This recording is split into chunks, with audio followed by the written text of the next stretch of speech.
Hello, flute players and teachers in the state of Texas, and anyone else morbidly curious about how to learn this E-flat minor etude by Anderson. I thought I would do an instructional video on the first half only, and so I'm going to play the first half with a metronome with the 8th note at 108, and then I'll discuss how to learn the trills or the turns. I should mention that if you feel comfortable adding the turns at this point, go ahead and learn them as quickly as you can. Otherwise, many of you may opt to leave them out for now and then come back in a month or so, or whenever you and your teacher feel ready to add them. You'll know when you feel up to it.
Okay, I intentionally stopped in a few places to catch my breath, and I suggest doing the same while you're learning this with the metronome, whether you add the turns or not.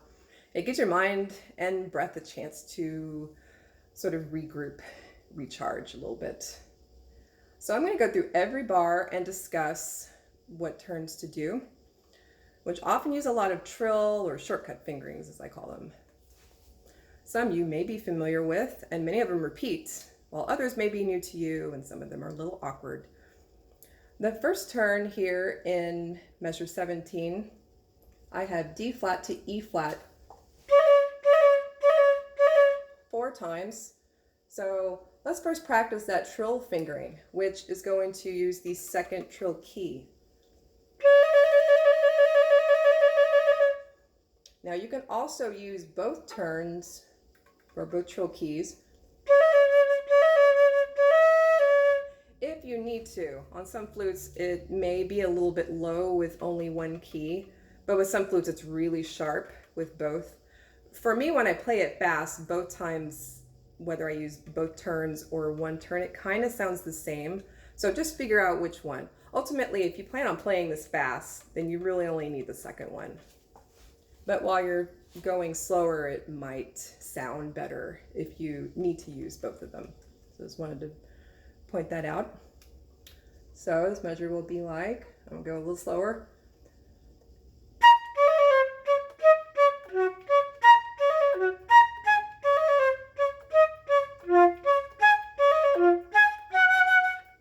Same turn, so we have some consistency there.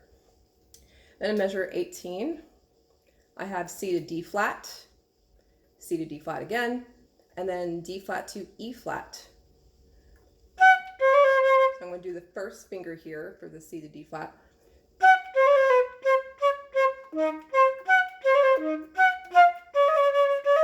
Then D to E flat again. It's the same as the first measure we started with.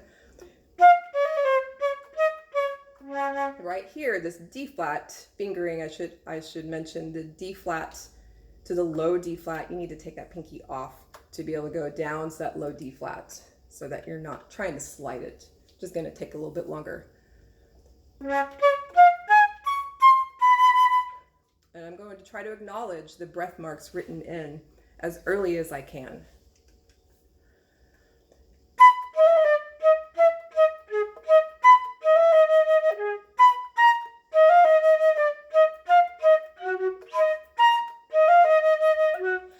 So we've got two different turns here. We have E flat to what looks like a flat above that turn sign. I call it a squiggly line all the time.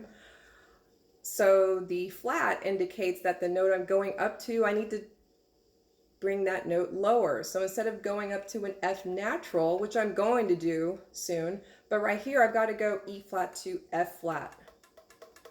So then when you switch to the third and the fourth beat, then you're going to go to E flat to F. So use the ring finger for the E flat to F flat, and then the E flat to F. You're going to use your middle finger. And I measure 20.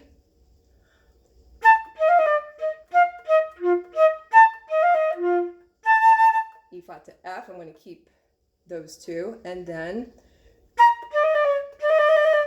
trill finger with the D to the E flat, easy.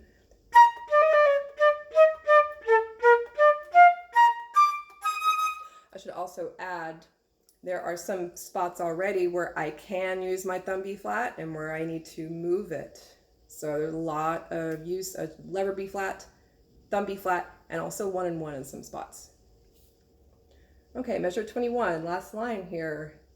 I have A flat to another flat. This is going to be a B flat. But then I've got to switch to C flat. So you might start with your thumb B flat, but then you're going to have to move it back. Then in beats 3 and 4, I can switch back to thumb B flat because I'm not going to play a C flat.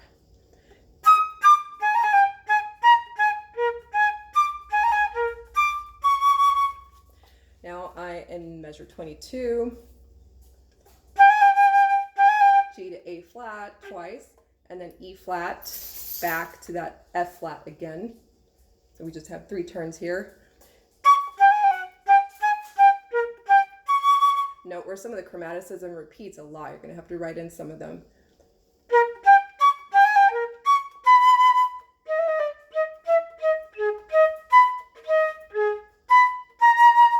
And there is a turn there. I didn't see it. It's an F flat turn again. All right, so now we're on the second page. And I'm doing E flat to F again 3 times.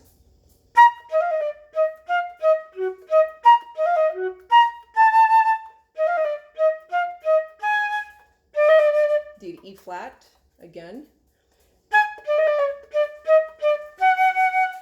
So you'll probably notice, oh good, some of these turns repeat. Yes, and that will help us along the way to have some familiarity. Okay, measure 24. I'm going to use lever B flat here for this B flat to C flat.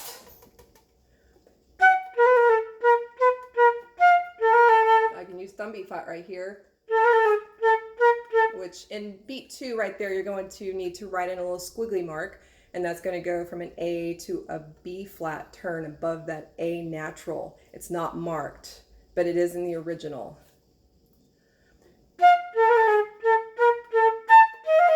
Beat 3, I'm going back to E flat to F.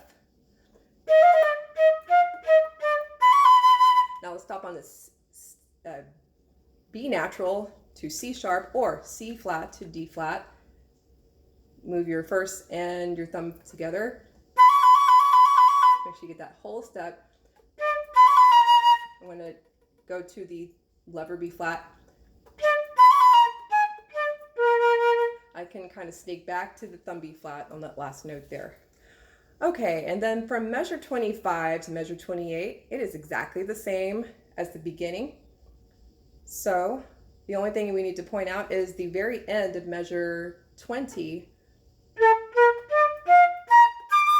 and then the very end of measure 28 are a little different. just that one note in B flat, switching back to A flat in measure 28. Okay, we just have 2 more bars. So E flat, starting on this E flat. Now I'm going to do a G flat to A flat trill, which is a little awkward, so practice that trill. So you make sure you can move that pinky. Sometimes that pinky is a little sluggish.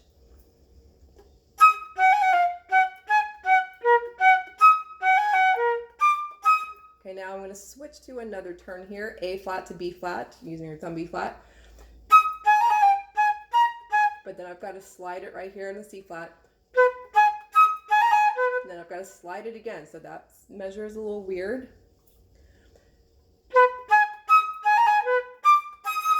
Okay, now here in this last bar, I have B flat to C flat, it's a little awkward, and then B flat to C flat again, and then one more C flat to the D flat with the first and thumb movement.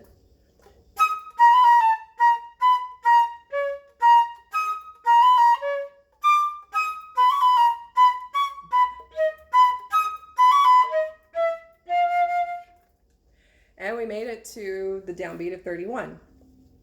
So I hope that gives you a good starting point in knowing what the turns are going to feel like and sound like. I will be doing the second half of this very soon. So stay tuned and thanks for watching.